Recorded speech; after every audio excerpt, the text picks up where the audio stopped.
Today we will build the sticky projects walkthrough timeline using CSS position sticky and the GSAP ScrollTrigger.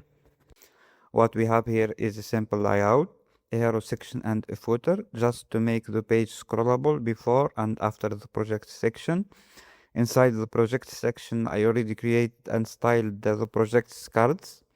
Now let's focus on the important part, which is our timeline. Our timeline structure is just a header container that have numbers and lines, spans, after giving the display flex and heights and background for lines, so it's already there. Now for the initial state of the lines, we set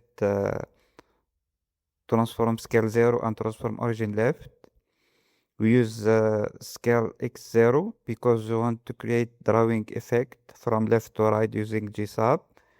This is better than animation width because it's more performant and doesn't affect our layout.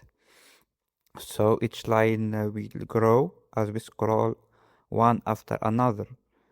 And now we make our project's header timeline sticky when we reach the project section.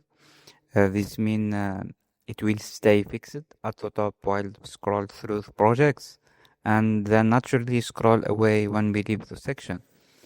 And now let's connect everything using GSAP ScrollTrigger. Let's understand what's happening here. We use grab so the animation follows the scroll directly. We are triggering ScrollTrigger on the projects section, which is the container of our projects.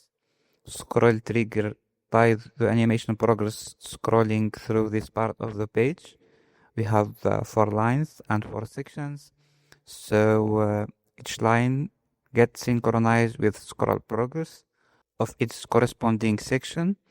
This is what creates the effect of the timeline being drawn as we move through the projects.